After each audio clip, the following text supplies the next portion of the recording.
Ever diagnosed with any type of like mental illness or any type of diagnosis, any type of learning disability, anything like that? I have a crazy problem.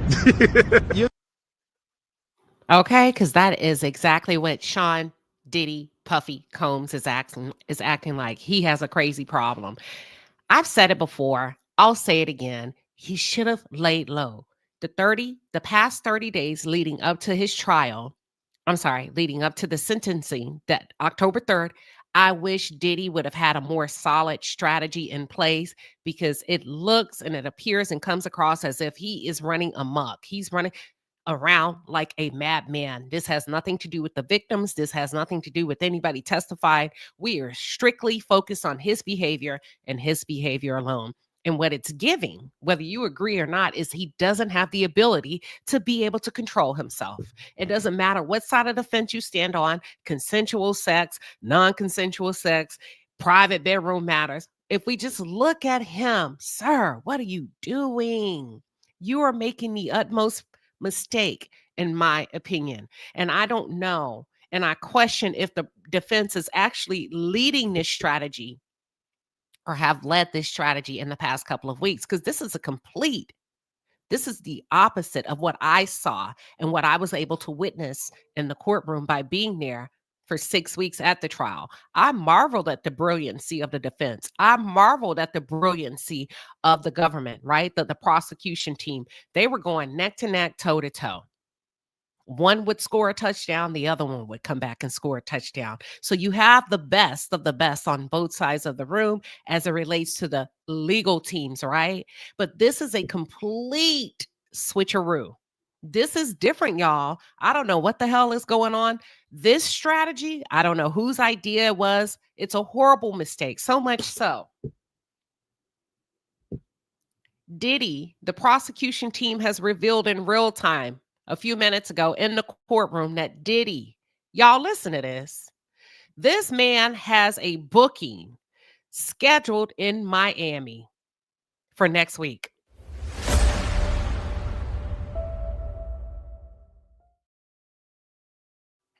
Let me play that shit again.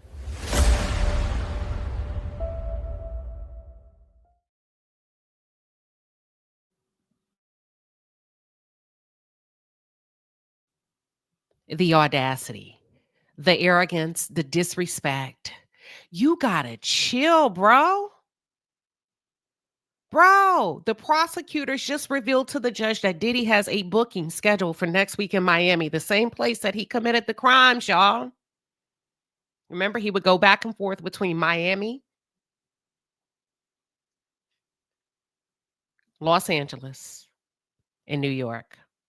Now, some could argue, hey, wait a minute. What's wrong with that?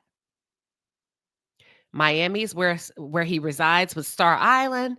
That's Judge. That there's absolutely nothing wrong with that. Yes, it is. Yes, it is. Especially when you've penned I'm sending you a 4-page letter. And I enclosed it with a kiss. When you send the judge a 4-page letter and you're talking about change, accountability,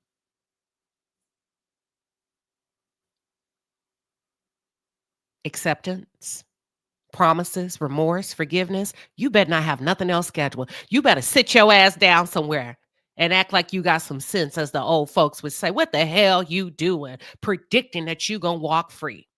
And the judge ain't even said nothing yet. Y'all, this is horrible. It's a slap in the face. At least respect that other man's authority that sits there and hold your life in his hands. Now you messing with him. And that man may feel like Judge Subramanian may feel like you playing with him. It may feel like, hold up. I ain't your little freak off escort.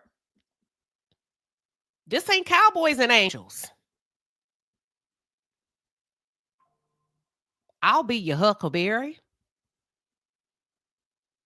I'll be your huckleberry if you need me to be, because what you not going to, and that's what I'm saying.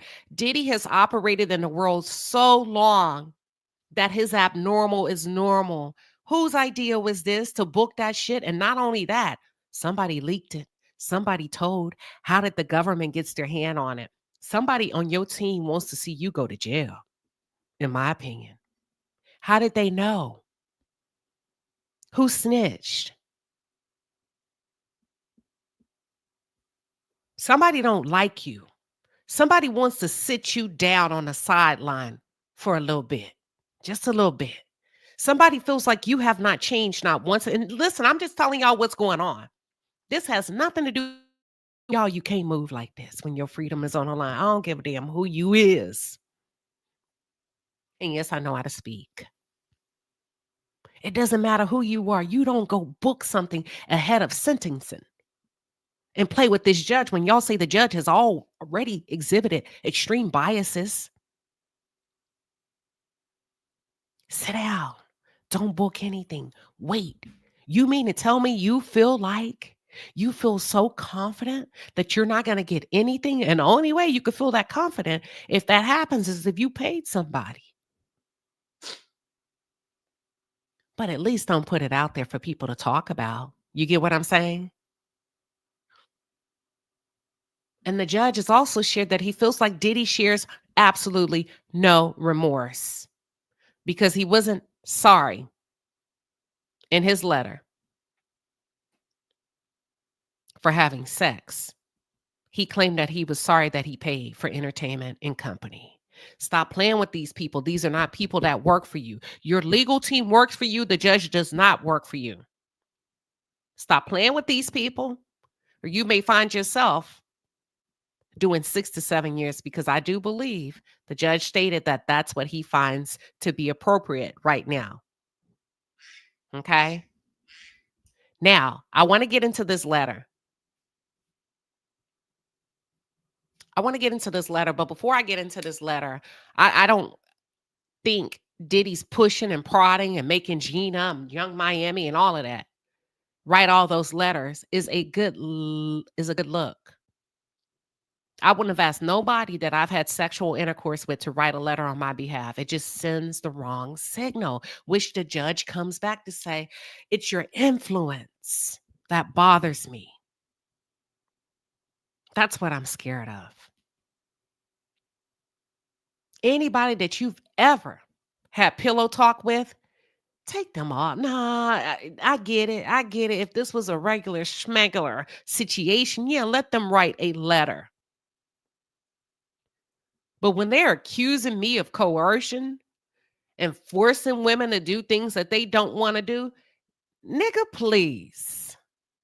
No. Don't let Young Miami write a letter for me. Don't let Gina write a letter for me, bro. The judge ain't dumb. He's a person. He can go dig up the deets on me and see her on Tasha K saying that I stumped a baby out of her belly. Who's leading this strategy, y'all? It don't make sense. You don't let Gina write a letter. You don't let the likes of a Young Miami write a letter. You focus on any and everybody else that you have a professional relationship with that you have not had pillow talk with. Period, point blank. That would have been a better legal strategy. Don't nobody want to hear from your girlfriends. Because according to the court proceedings,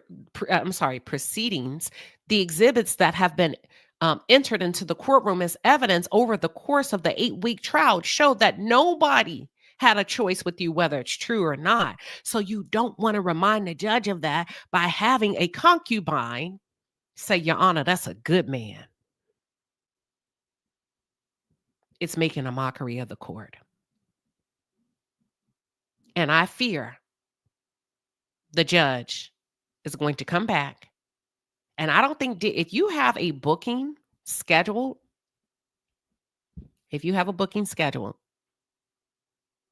in Miami, what that tells me is you didn't think you were going to go to jail at all for whatever reason. And the judge said, Mr. Combs said he was paying for time, not sex. That is contradicted by the reality of what we've seen and heard over the course of the last over the course of the 8 weeks trial, of the 8-week trial. Listen to this.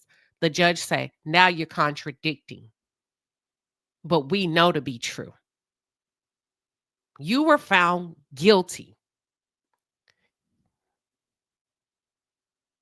with an intent to transport for prostitution. And then you come back and tell me that you were not paying for sex. But in the same breath, your legal team said the jury has spoken. If the jury has spoken, you're contradicting the reality of why you are here. The judge goes on to say Mr. Combs has not expressed remorse for transporting people for prostitution. Combs has challenged his guilty full-throatedly, including after the trial. He just wanted to hear you say, I'm sorry.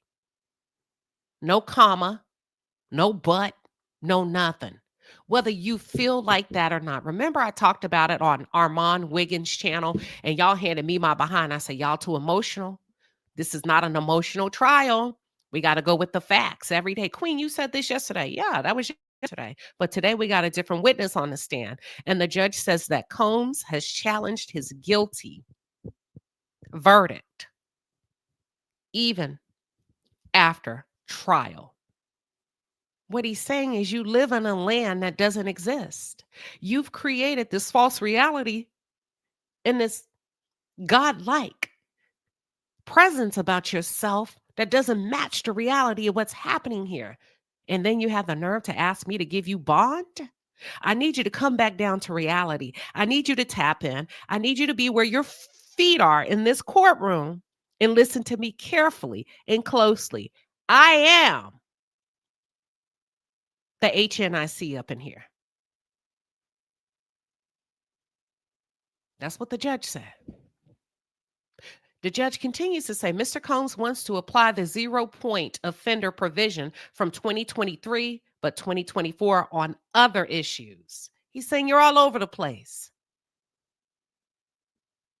That is not possible.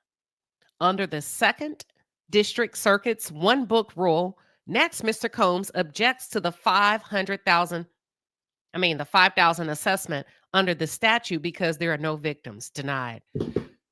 Diddy, you cannot write a letter to apologize and then say they're not victims. The arrogance, the disassociation of it all. It tells the judge you playing. There is nothing you've learned over the past year. The fakeade. You cannot write a 4-page letter and then come back and have your attorneys come back and write a letter. We don't get into that. And you're saying they're not victims. Then what the fuck are you apologizing for?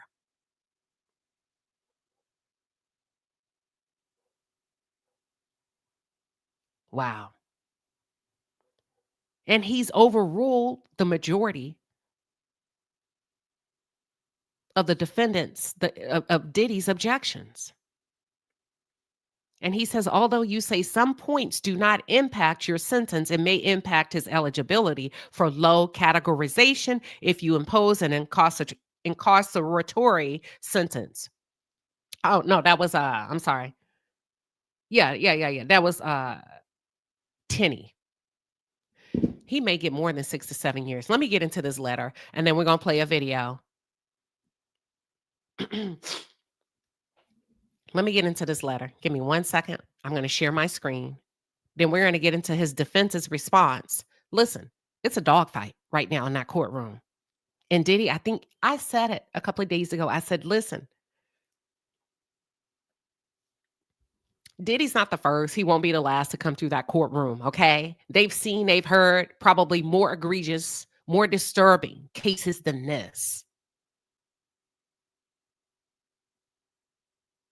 Okay, it's a hamster wheel. One comes out, another one comes in, and they have the ability to go from case to case to case to case to case. They have the ability to leave it in the courtroom, I do believe. But I think the problem is, Diddy, you came back knocking on heaven's door, not once, not twice, not thrice, but time after time after time. That can be very irritating to even the Honorable Judge Arun Subramanian. Sit down. Quit bothering me about what you want to wear to court. You kept bringing negative attention back to yourself. You wouldn't let them put you down or put you up for a minute to focus on other things. You didn't give it time to cool off, in my opinion. And you should have. But I get it. When you're a billionaire, you don't get to billionaire status by being a do nothing ass so and so. You get to billionaire status because you're persistent. You have the wherewithal and the resilience to keep going. Well, this is not a freak off. This is not the time you need to finish strong, if you get my drift. This is the time you need to lay low, move in silence, and be extremely strategic. And I believe your behavior may have casted a negative cloud.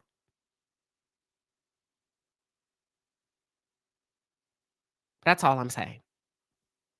Let's take a look at the letter that Diddy sent to the judge. Here we go.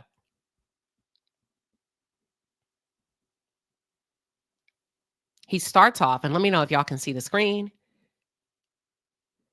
Dear Judge Subramanian, I hope this letter finds you well and in good health and spirits. Thank you for the opportunity to express my thoughts to you.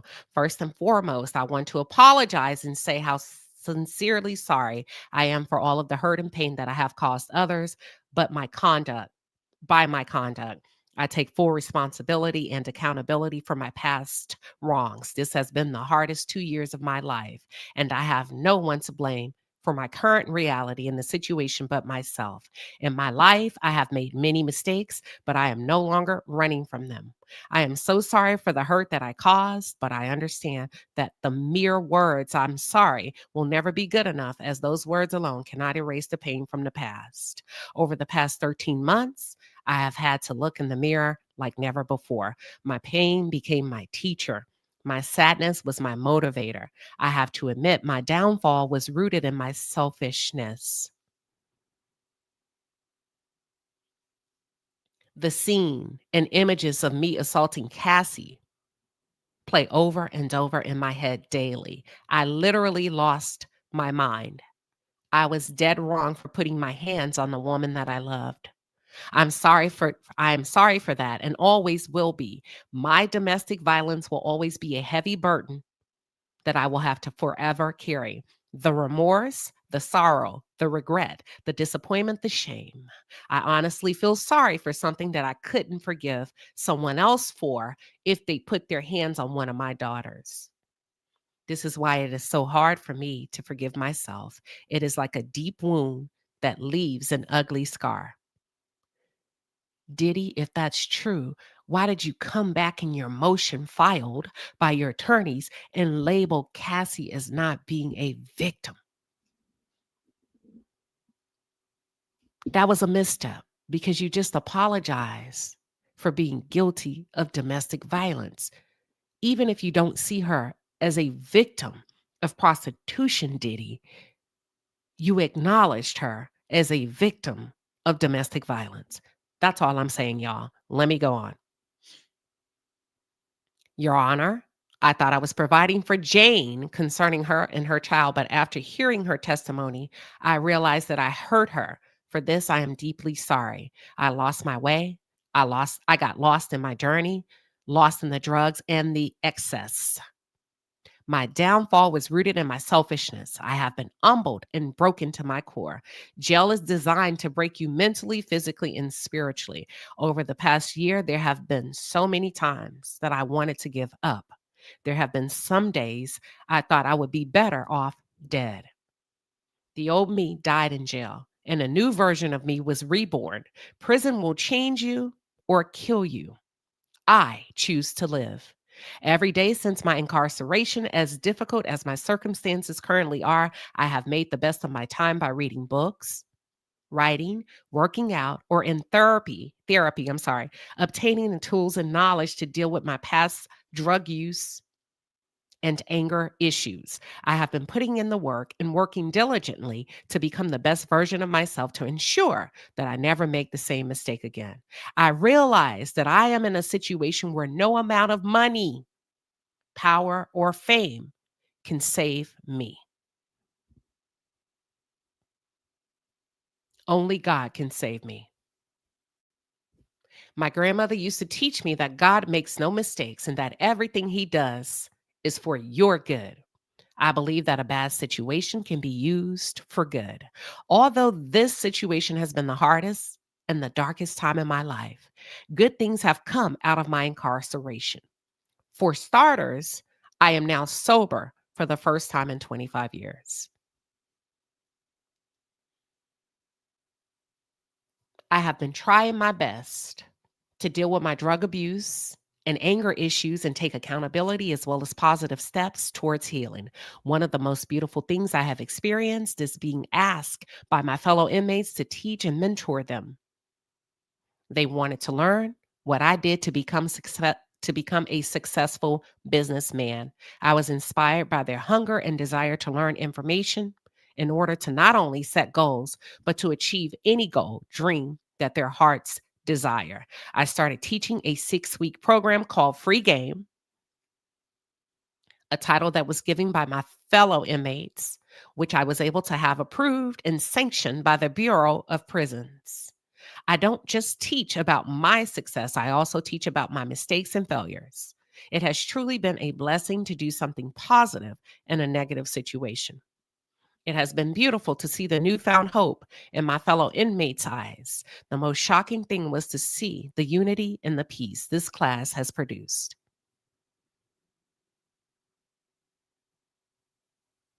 As you are probably aware, jails and prisons are segregated places.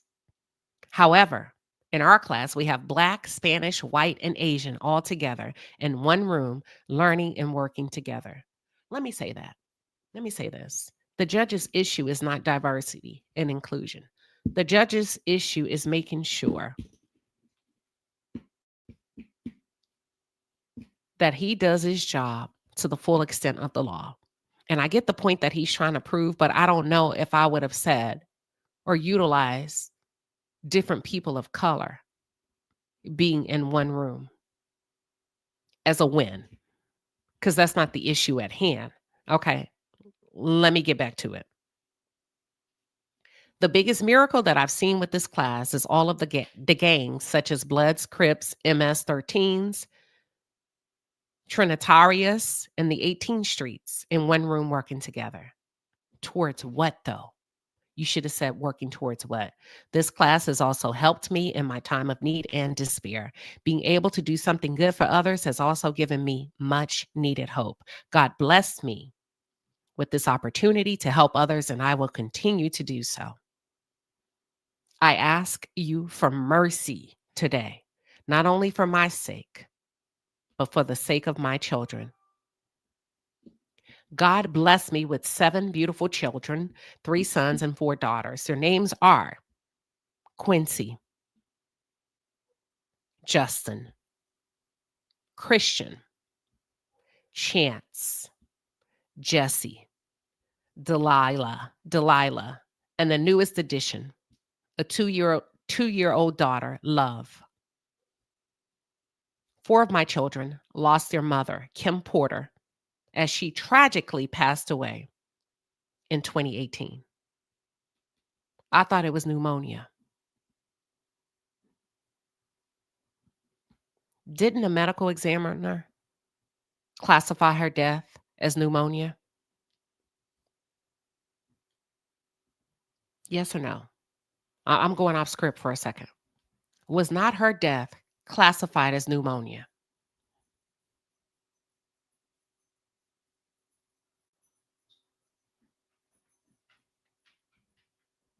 I disagree. I disagree, Winter. He's not on trial because he's Black. He's on trial and was found guilty of the intention to transport for prostitution. I like to stick to the facts and not the emotional part. Okay, thank you. So her death was classified by the medical examiner as pneumonia. The only way it would be tragic is if that isn't true.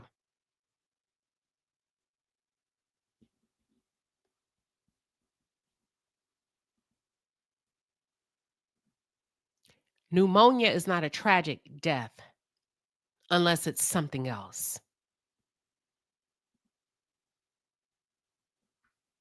Tragic death. Did somebody, you know what? Let's continue. Let's continue.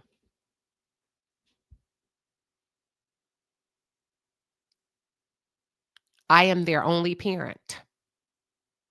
I have failed my children as a father. My father was murdered when I was 3 years old, so I know firsthand what it feels like not to have a father.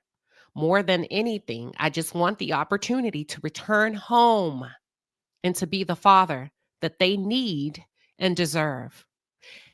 But why would you book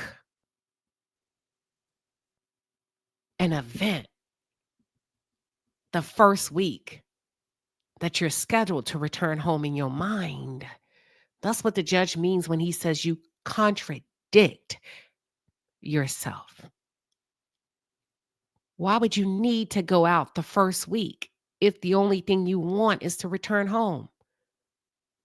I'm just pointing out the holes, you guys, that they're going to comb through and look at.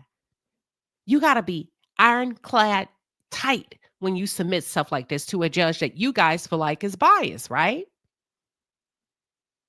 God also blessed me with the greatest mother in the world. My mother sacrificed her life and dreams to provide for me and my younger sister, Keisha. She worked 3 jobs to make sure we had a roof over our heads, clothes on our backs, and the best education. My mother is now 84 years old, and she recently had brain surgery. Despite her own health and her own health challenges, she attended my trial every day. I didn't know that. I'm just thinking out loud. I have always been her primary caregiver. It breaks my heart that I put myself in this situation, and for the first time, I am unable to be there for my mother when she needs me the most. As I write this letter, I am scared to death. I'm scared to spend another second away from my mother and away from my children. I no longer care about the money or the fame. There is nothing more important to me than my family. I understand that one factor the court has considered is deterrence. Deterrence for me and for others to ensure that no one follows in my footsteps and makes the same mistakes. For over a year, I have been locked in one room with 25 other incarcerated people sharing the same one room. In this room that I share, there are no windows. There is no natural clean air. There is no sunlight, and we all live in one room. We eat, sleep, use the toilet, take showers, and prepare meals all in the same room. The conditions that my actions have placed me in are inhumane. I don't tell you this for the pity or sympathy. I'm simply sharing my truth and the truth of my fellow incarcerated people. We have no clean drinking water, and we boil our drinking water. We all share one washing machine, which is broken. I am surrounded by drugs and live every day with the constant threat of being stabbed or losing my life. Again, I am not expecting pity or sympathy, but my time at MDC has changed me forever. I think it's okay to say that. But I don't know if I would have inserted the part about being stuck in the room because it's going to recall to the judge's memory that Jane and Cassie talked about being stuck in the room. Dark, red light, baby oil all over the place. You want to get as far away from that memory as possible. And I feel like by you saying or introducing to the judge your experience of being stuck in a room, he's going to compare your experience to the experience of the victims. Are y'all following me? Puff goes on to say, prior to being in jail, I took care of and was present for my family. Being in jail and because of my conduct, I lost the ability to care for my mother. I lost the ability to effectively raise and support my children. I have missed my 3 daughters' proms and graduations. I have missed taking care of taking one of my daughters to college. I have lost the freedom to teach my 2-year-old how to speak, dance, play, or be there to console her when she falls down or has a nightmare. Again, if I were working alongside of him, me personally, I would recommend you don't use the word lost because you didn't lose it. You gave it up. You didn't lose it. So what's a better word? We don't want to say you lost your freedom. I negate it. That'll show full accountability, full responsibility. He goes on to say, I started from nothing and worked hard to earn everything I had. But because of my conduct, I have negated, he said lost. I have lost all of my businesses. I have lost my career. I have lost the charter schools that I started, and I have destroyed my reputation and sustained the reputation of those that work for me. I'm sorry, and stained the reputation. I lost being present with my family. Between all of my losses and lessons, I can state for a fact that I will never be in another criminal courtroom again. And I do not believe any other person would do anything similar from fear or similar punishment. If you give me a chance, I would like the opportunity to share my story with people to prevent at least one person from making the mistakes I've made. I can't change the past, but I can change the future. I know that God put me here to transform me. Since incarceration, I have gone through a spiritual reset. I'm on a journey that will take time and hard work. I'm proud to say I'm working harder than I've ever have before. I'm committed to the journey of returning to a drug-free, non-violent, and peaceful person. I wouldn't say returning to, because this is just if I were working with him, because I don't think you've known that life for a great deal of your life. I look forward to living a drug-free, nonviolent, and peaceful life. I thank God that I'm stronger, wiser, clean, clear, and sober. God makes no mistakes. I realize that this trial has received a tremendous amount of global press, and your honor may be inclined to make an example out of me. I would ask your honor to make me an example of what a person can do if afforded a second chance. If you allow me to go home to my family, I promise I will not let you down and I will make you proud. Today, I humbly ask you for another chance to be a better father, another chance to be a better son, another chance to be a better leader in my community, another chance to live a better life. Again, if I were working with him, my recommendation would be you take out the word chance and ask for an opportunity. And you take out the word my community and replace it with the community. I am writing this not to gain any sympathy or pity. This experience is simply the truth of my existence and has changed my life forever. And I will never commit a crime again. Thank you for your time and consideration. Sean Combs. What are y'all's thoughts? Is it genuine? Do you think it will make an impact on the judge? I like that. I like that word. She said he deserves a second opportunity. Does it hit home for you? Did it do what it needs to do? Did you feel some kind of way? If you can send it to me, I can read it real quick, but I need you to send it via Instagram. She says, Morning Queen Sheba, please also read Deontay Nash letter. I think it's a powerful rebuttal to everything Diddy has submitted. If you can send it really quick, I may have time to read it. Let me see what y'all are saying. Do you feel like this letter is good? Some are saying it's okay.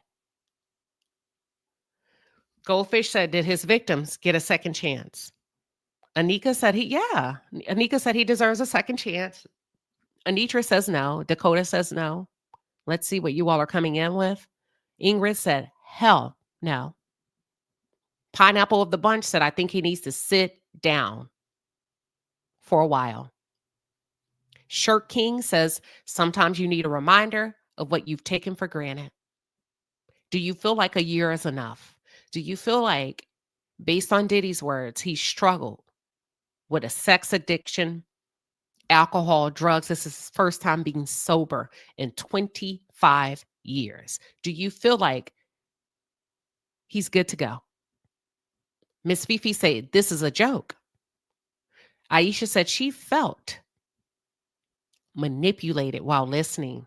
Winter says, listen, Deontay Nash, he just wants to cash in. He just wants to cash in. Some of you feel like Sharon feels like he's not genuine at all. Michelle said, listen, it was a good letter, but no. No. Let's see. Okay, Lynn says he needs more therapy. Inpatient, outpatient. That's Lynn. Barbara says 10 years.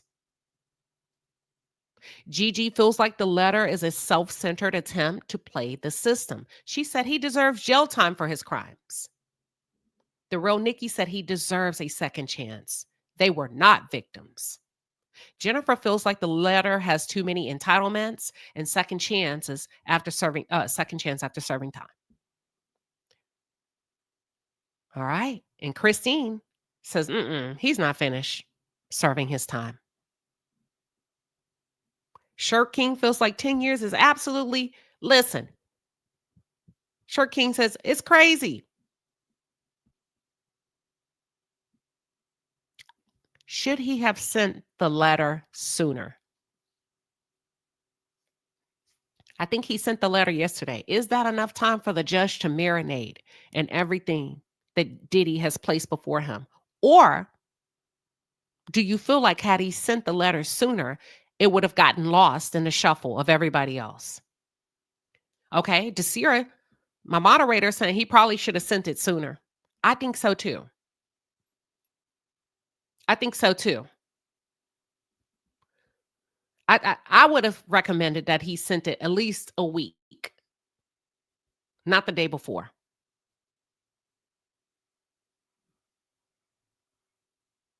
Let that judge marinate in this letter. Let him marinate in it. Let it sit on his heart. Sunday, Monday, Tuesday, Wednesday, Thursday, Friday, Saturday. Let him take it to dinner with them. Let him take it to sleep with him. Let him print it out. Let him comb through it. Let him assess you from the inside out. Make it hard for him. Don't send it the night before where he gets to breeze over it and push it to the side. Oh, Chanel feels like, no, he didn't send it earlier. This is Chanel. And the comment says he didn't send the letter earlier because deep down he's not taking it seriously. Do you feel like it would have been better had he sent it? Do you feel like that it would have shown more remorse to the judge?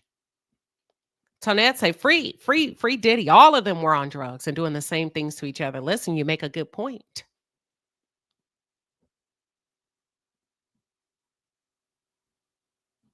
Okay, Cheryl.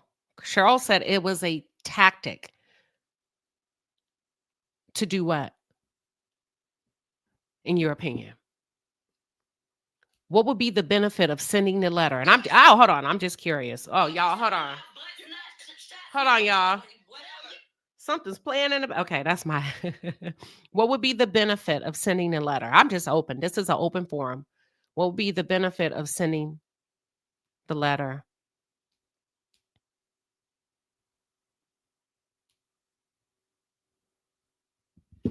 The night before. Now we're going to look at the prosecution letter because they're not having it. And it seems like they're not backing off of Diddy anytime soon. Do you feel like Diddy is really interested in changing, or has he been in power so long He has not the slightest idea. What are your thoughts? I want to let's go to this quick video. Give me 1 second. Here we go.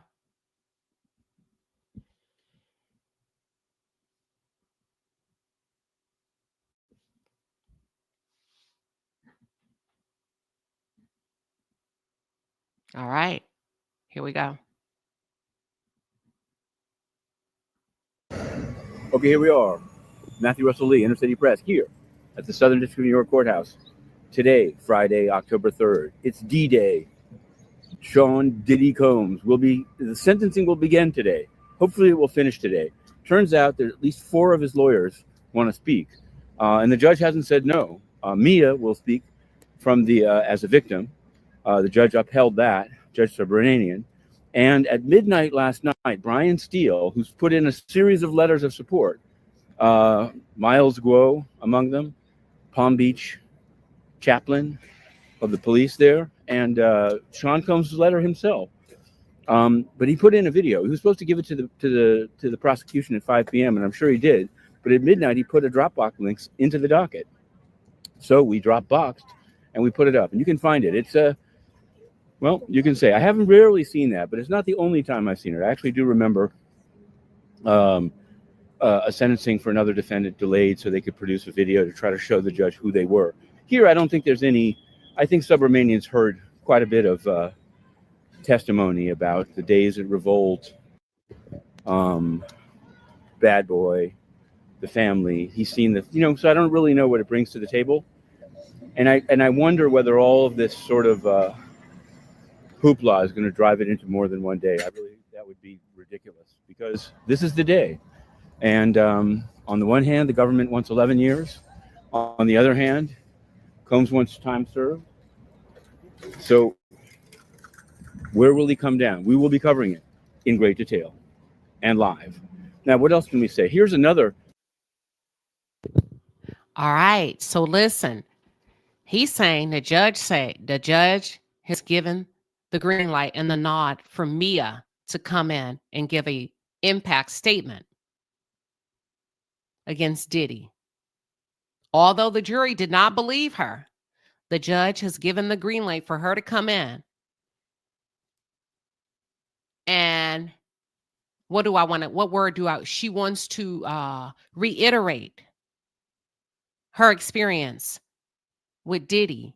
And let me just say, for what she claims was non-consensual sex and sexual assault. Okay. The second thing is, he's saying at the midnight hour, Brian Steele dropped letters and everything at the midnight hour in the Dropbox last night. 4 of Diddy's legal team, 4 of the attorneys, have asked, Your Honor, the judge, if they could speak on Diddy's behalf. He's there in the court. He's saying, listen, this thing should be done today. Today is the day, but there's so many people. You got Mia, you got Diddy, you have the defendant, the legal team that wants to speak on Diddy's behalf. He's saying he hopes they wrap this up today.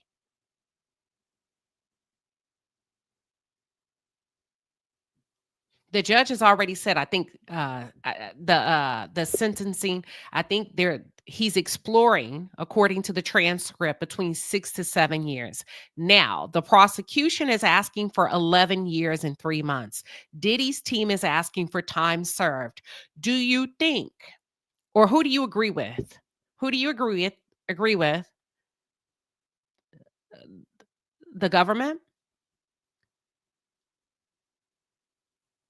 The defendant's legal team? Or do you feel like Diddy may have asked? Nobody wants to sit in jail, right? But would it have looked better if he said, I can do another year? Goldfish says 7 years. Cassius says, I agree with Diddy's team. Barbara is going to ride with the prosecution team. Lisa thinks 3 years. Lisa thinks 3 years. The Good Life is saying, listen, that's psycho. your words, not mine, is not humbled. Gen X says she's going to go with the judge, 6 to 7. Well, that's what, if he is sentenced. Now, here's the thing that I caught. TMZ, in my opinion, the other day, they made 2 mistakes. I think he's going to get some time, y'all. I think he's going to get at least 5 years. TMZ made a big mistake. One of the mistakes, they pulled it. Well, we couldn't see it, but I caught it. TMZ, let me read you what they did. TMZ posted a story about Diddy, and it may still be on their website. One they pulled down, and I don't know. You just never know where those people are, and I think they caught it because I said it. And maybe they were over here. And what they wrote is, listen, one of the articles they wrote on Diddy, it says, before Diddy finds out how long he's going to prison, he's got some things to get off his chest. Let me send it. Let me show y'all. So receipts. Look at this article. Huge mistake, which tells me, I know TMZ is deeply, heavily connected.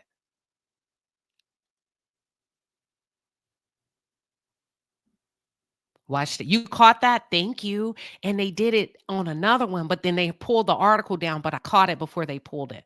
Look at what TMZ shared. This is as big as I can make it. Uh-oh. I'm sharing the wrong screen. Share this tab instead. Let's go ahead and take this off. It says, do y'all see it?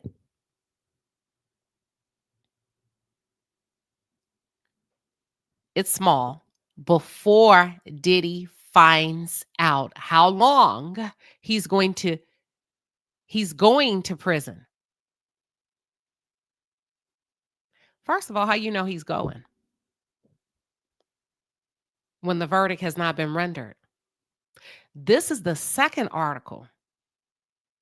Because the first one, they said something along the lines of, and it was about Mia. And what they said is Diddy will be sentenced on Friday. It was very affirmative.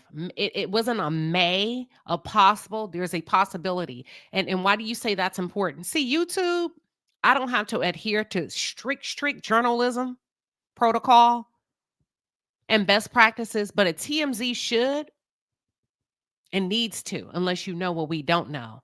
And sometimes when you're typing and when you're in your own mind, like Diddy said, a tragic death. Wait a minute. They said it was pneumonia. What you mean tragic?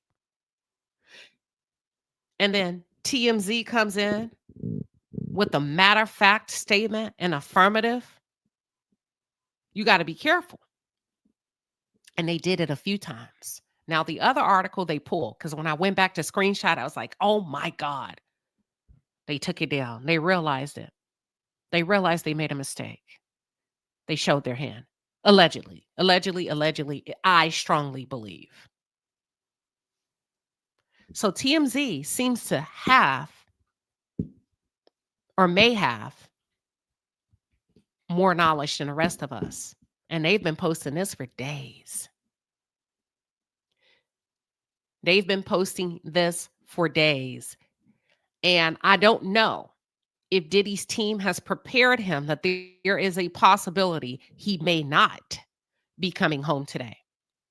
How would that impact him, in your opinion? What would that look like for him, in your opinion? Because one consistency that we did see in real time, I noticed in real time, as I sat in that courtroom over the course of 6 weeks, I say 6 weeks because I was there for 6 weeks,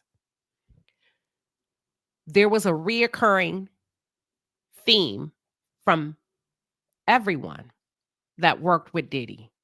And that theme was, you do not tell him no. Even the new employees that were onboarded, Brendan Paul, they were onboarded by KK. Don't tell him no. You need to figure out how to make it happen, but don't tell him no. Diddy's reaction, Diddy's legal team's reaction to the judge's decisions and the constant filing of motions and this and that validates the testimony of the same people who work very hard to protect Diddy, most of his employees, even his employees that were on his side and testified that their experience was great. Even the victim said, you don't tell him no. He's going to wear you down. He's going to get what he needs. And I'm afraid that he's showcased that behavior all the way up. I'm looking for his the prosecutor's letter. I'm afraid that he showcased that behavior. Even Mia said that he would coach her to finish strong when she was tired. When she overdosed, they put her in the shower, let her throw up, put cold water on her, brought her back out and said, you got to keep going. Is that a positive attribute? Absolutely, in business, but not when it comes to people. And I'm not sure if he has the wherewithal to be able to differentiate. Hey, people are not business. People are not objects. The judge, although the judge is still a person, and you don't want to overwhelm people with your persistency and your inability to accept. No. I'm looking for the letter from the prosecutors, and I just may have to do it from a different device. I wanted to share it with you all, but if I can't find it to share, I'll just read it. But most people are visual people, so I like putting it on the screen for y'all. But let me get to the comments. Here we go. I think this is it. Nah, that's Diddy's letter. We read that. We read that one. Give me 1 second. I got all my receipts, y'all. I got to go through it. It's a lot of stuff I'm covering. Yeah, I don't think I may have to resend it to myself, but let me see what y'all are saying in the comments, in the chat.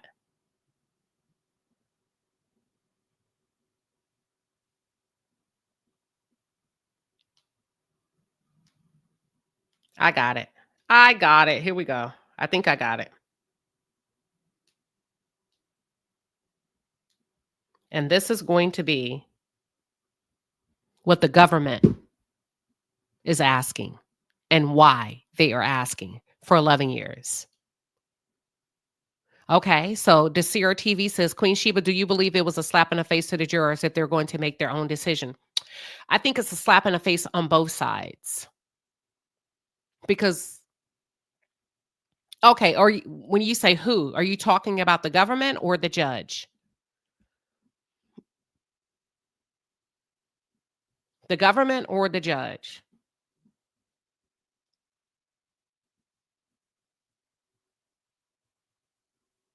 Let me see if there's any more questions, and then we're going to go on. Thank you, Barbara. She says, I'm very glad to be on here with you. Very informative. We try. We try. Thank you so much. Okay, so you're saying thank you, Jacqueline, for the live update. She says right now, according to allegedly what she's hearing in the courtroom, that one of Diddy's lawyers, Nicole Westmoreland, is crying as she's talking about Diddy.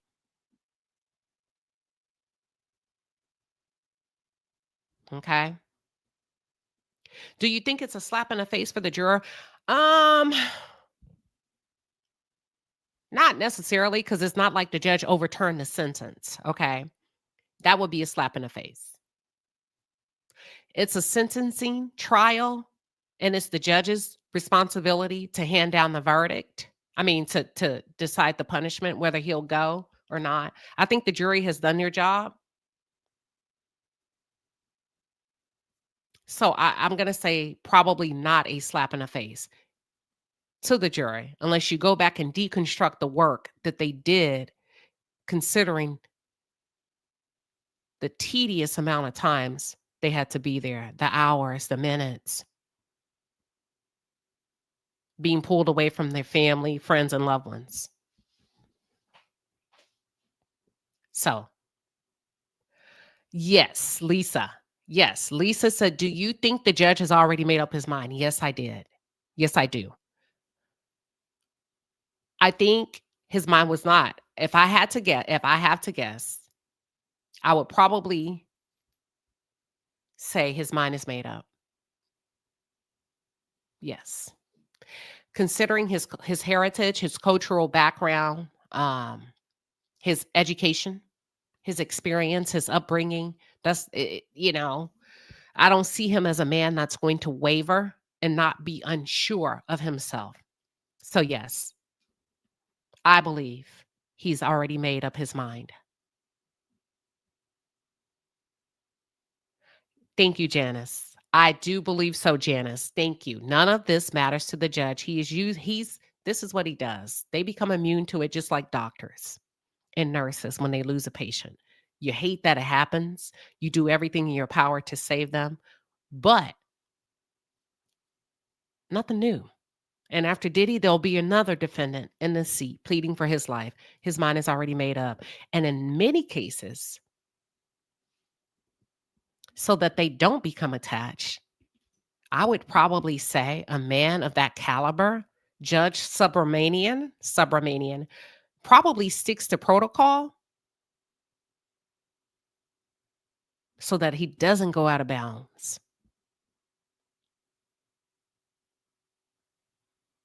So that he doesn't go out of bounds and he doesn't become attached one way or the other. Oh, they're still open. Tam says, do you think the escort service Diddy used is still open? Yeah, it's perfectly legal business. Ain't that crazy? But here's the technicality. They don't sell sex. They sell companionship. Actually, we can pull it up right now. Thank you for asking. It would be my pleasure to show you.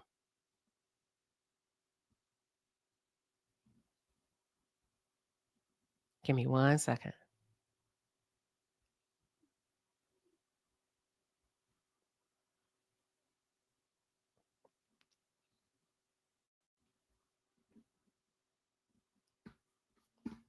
I'm going to show you. And the same lady. Watch this.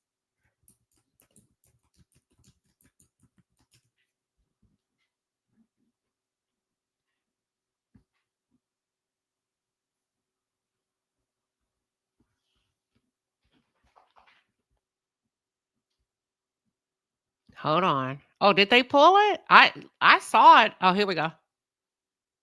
No, somebody sent me the link. I don't have time to look. I saw it like a week or two ago. Now I can't find it. I can't find it. Here we go. Website. Why are they saying restaurant and bar? Now they're calling. Did they pull it, y'all? Entertainment. Nah, this ain't what I saw. The thing I saw, you could see pictures and all of that. I don't have time to look at it though.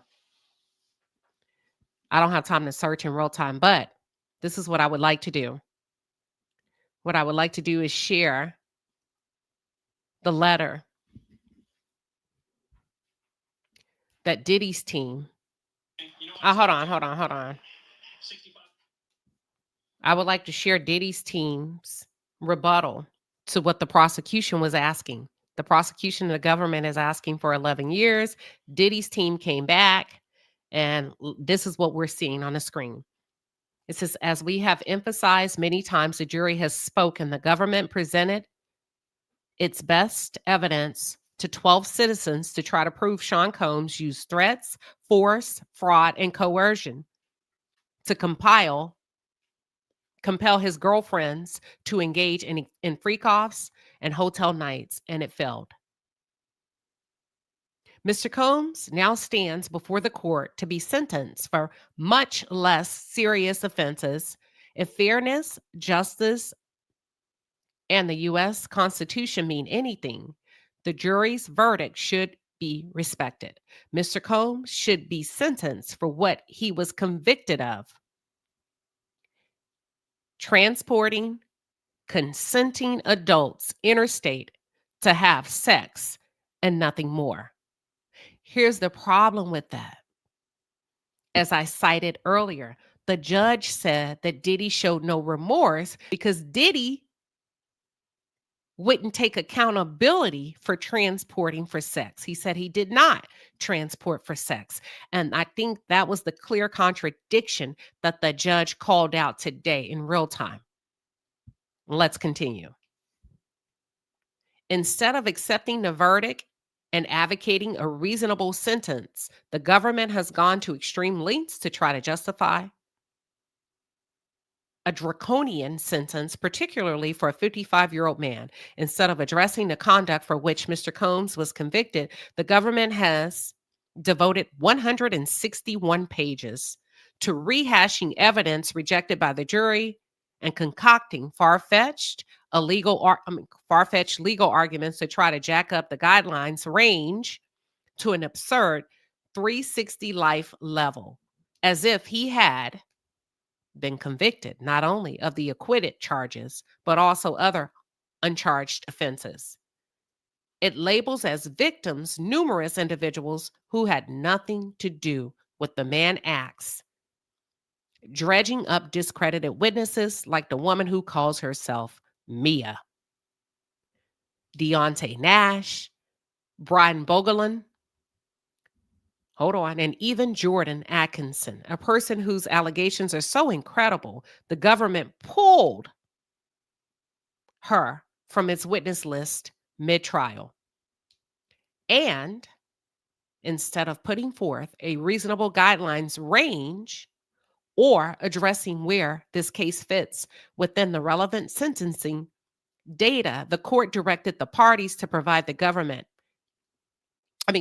to provide, the government asked the court to treat it like a sexual assault or rape case that it was not and could not have been. It is not difficult to see what is going on here. The prosecutors know full well the court will not actually adopt all of their unduly severe enhancements or baseless arguments. But by taking their advocacy to the extreme, they hope to persuade the court to disregard Mr. Combs's position, split the baby, and adopt probation's recommendation. That would be a grave mistake. Probation made clear its recommendation is based on the premise that there was force, fraud, and coercion here. Its recommendation is improperly based, in other words, on acquitted conduct. In light of the jury's acquittals, the longstanding DOJ policies, and all the relevant sentencing data, any sentence exceeding a modest term along the lines requested by Mr. Combs would be unreasonable and disproportionate to the Mann Act, to the other Mann Act cases. So it seems like the jury is asking, not the jury. That's a good argument, right? The prosecutors, the defense team, they make good sense when they stick to the law and they stick to the facts and the technicalities. I love it. Hey, wait a minute. Now, when we look at the other Mann Act cases, your request is unreasonable. And you're asking the court to change the parameters on something that he was not found guilty of. You're bringing in these people who are not even a part of this trial. They're not victims. They were witnesses, but in your submission, you're labeling them witnesses. You're taking full advantage of what's going on here to get your way. Let's continue. The government's advocacy in this case has gone way beyond zealous. It is indecent and deeply troubling. It violates the revered principles so famously articulated by Attorney General Robert Jackson over 85 years ago about the proper role of the federal prosecutor. He observed that because the prosecutor has more control over life, liberty, and reputation than any other person in America, these awesome powers must be tempered by the spirit of fair play and decency that should animate the federal prosecutor. As he explained, while you were being diligent, strict, and vigorous in law enforcement, you can also afford to be just. Although the government technically lost its case or loses its case, it has really won if justice has been done. Moreover, a sensitivity to fair play and sportsmanship is perhaps the best protection against the abuse of power, and the citizen's safety lies in the prosecutor who tempers zeal with human kindness, who seeks truth and not victims, who serves the law and not factional purposes, and who approaches his task with humility. Sorry, y'all, for some of the slip ups. I'm reading very small print. The prosecutors have not lived up to these principles and apparently do not respect the unanimous verdict 12 New Yorkers rendered in this case. But fortunately, the fate of Sean Combs is now in the court's hands. Like all human beings, Mr. Combs is flawed, but he is the first to admit he has made many mistakes, serious mistakes, and he has been working hard, very hard, to better himself and make the most of his time behind bars. We respectfully submit that he deserves a chance to continue his rehabilitation outside the walls of prison and ask the court to be merciful and afford him that opportunity. Mr. Combs has already spilled much ink and submitted voluminous materials that we hope will assist the court in fashioning a just sentence. We submit this reply solely to respond to the specific arguments in the government's brief as to the proper role of acquitted conduct as sentencing, certain guideline issues, the government's sentence disparities, arguments, and factual issues related to Mr. Combs' treatment and time at the MDC. They go on. Let me see if I want to read all of this. Yeah, I do. Making sure it's not too much. The government seeks a severe sentence based on the same arguments that failed to persuade the jury about the threats, force, fraud, or coercion. Remember, he was found not guilty of that, y'all, so we have to be fair. Hyper-technical distinctions aside, the government's argument boils down to a clear, hold on. I can't see. Give me 1 second.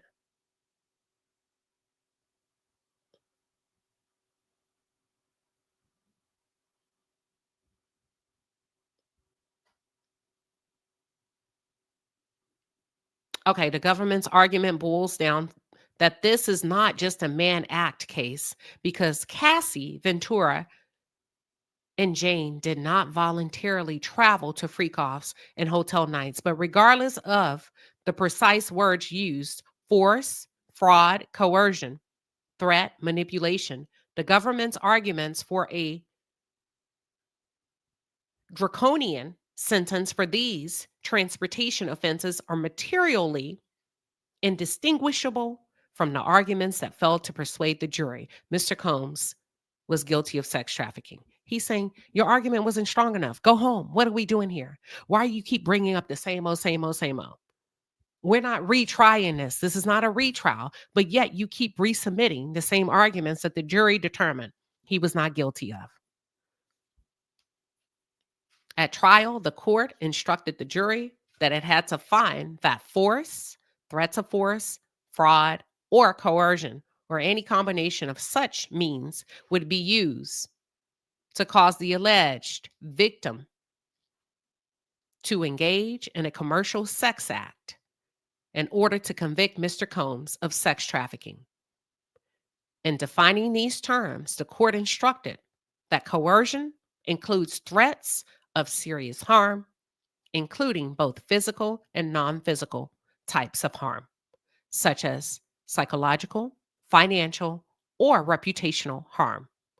It is also instructed that such threats must be sufficient in kind or to the degree to overcome the will of an ordinary person having the same general station in life as that of the alleged victim, causing a reasonable belief that there was no reasonable choice except to engage in a commercial sex act as directed by the defendant. Coercion could also be proved, the court instructed, if the defendant engaged in a scheme, plan, or pattern intended to cause the alleged victim to believe that if he or she did not engage in a commercial sex act, he or she would suffer serious harm. Hey, Aunt Natty, I see you. The government repeatedly told the jury the evidence showed just that. To take just a few examples. And then he highlighted what the government said. Here it is. Bullet number 1, quote, unquote. The sex trafficking charges in this case are based on the defendant's legal actions over the course of his relationship with Cassie and Jane. Threats, drugs, lies, manipulation, and violence. The illegal actions that caused Cassie and Jane to have sex with paid escorts in front of the defendant. The illegal actions that made Cassie and Jane believe that they had no choice but to do the freak-offs and hotel nights even when they didn't want to.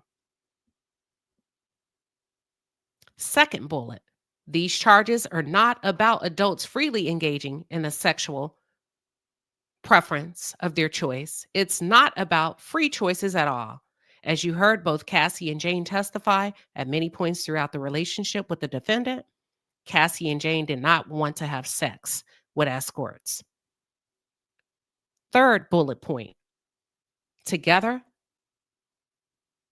hold on, let me maximize it. Together with the control, the defendant exercised over so many aspects of Cassie's life, her livelihood, her appearance, her home.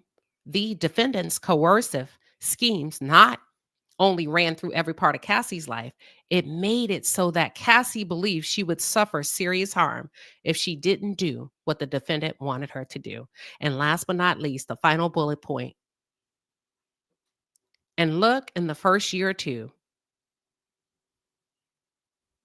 that might not have always been because of coercion or fraud. Sometimes it was, but not always.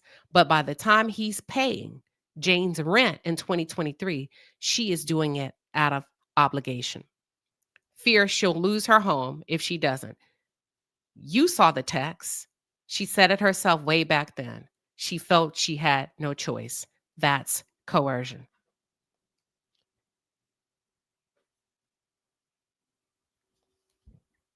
So what the defense is doing for their defense to refute the request of 11 years, they're saying, listen, a woman feeling like she has to do something is not equivalent to coercion. A woman feeling like she has to have sex is not equivalent to a threat.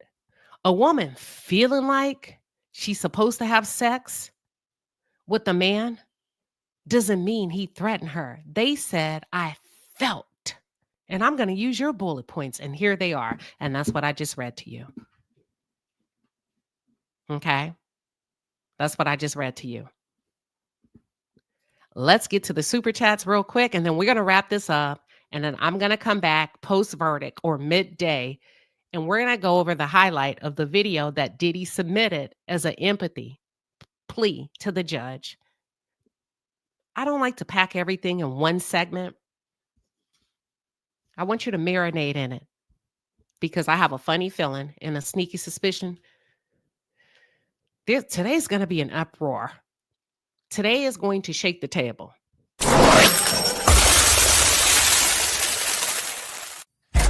All right, Palace, the Super Chat Squad is in the building. We appreciate you, baby. The Super Chats are fire. Get in your bag. That's a lot of money. All right. We are back, and thank you so much for the support of the channel. Lisa Brown, thank you for the 10-piece and the pepper, girl. She says, thanks, Queen, for what you do. I enjoy your channel and we enjoy having you here. Thank you, Lynn Elijah, coming through with a 10-piece. We appreciate it. Lynn came back and spun the block, y'all. It's Friday. I know somebody got paid. Listen, Lynn said, Queen Sheba, thank you for your expertise. You're my favorite content creator. Well, girl, excuse me. Let me toot my own horn. Hold on, y'all. I'm coming through.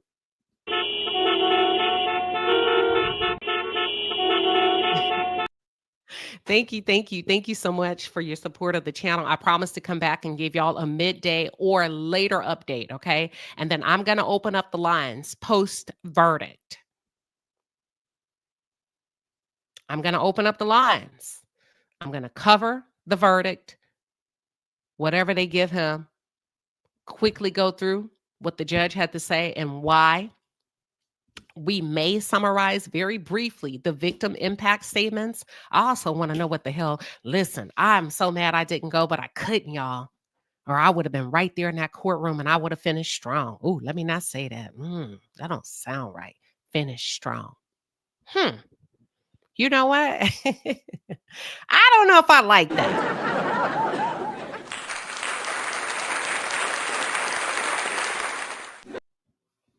Yeah, I would have, I don't know, because that's been used kind of in a way in the courtroom, finish strong. So listen, we're going to come back. We're going to wrap this thing up. Make sure you come back, turn those notifications on. You cannot click personalize because YouTube gets to determine what's personal to you. You have to click all. And once you get what you need, you can go back and turn them off, okay? I will see you all a little bit later today. God bless you. Enjoy your Friday lunch. Until then, we're going to come back. Now, if something comes up, y'all hit me up. Hit me up in my inbox on Instagram and I'll come back. All right? Have a good day, everybody.